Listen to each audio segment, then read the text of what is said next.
ইংরেজবাজার থেকে তৃণমূলের প্রার্থী তালিকাও ঘোষণা করা হয়েছে, প্রার্থীর নাম ঘোষণা করা হয়েছে। ইংরেজবাজার মালতীপুর থেকে যে প্রার্থীর নাম ইতিমধ্যেই ঘোষণা হয়েছে। প্রার্থীরা কি বলছেন, কি প্রতিক্রিয়া এই মুহূর্তে উঠে আসছে, শোনাবো আপনাদের।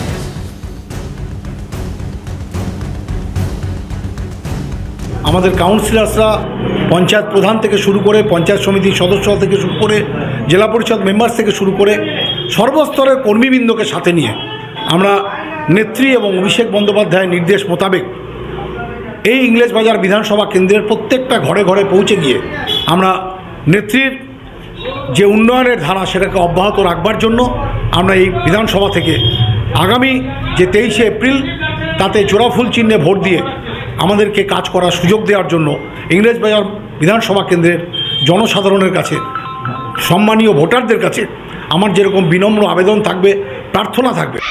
মাননীয় মমতা ব্যানার্জির কাছে, আমাদের সর্বভারতীয় সাধারণ সম্পাদক মাননীয় অভিষেক ব্যানার্জির কাছে, যে তিনি পুনরায় আমাকে প্রতিদ্বন্দ্বিতা করার সুযোগ দিয়েছেন এবং মালদা জেলায় তিনি যোগ্য প্রার্থীদের মনোনয়ন দিয়েছেন।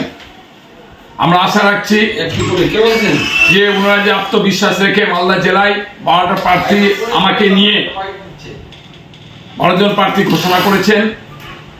আমরা 12 জন প্রার্থী জিতিয়ে ওনাদের হাতে তুলে দিব।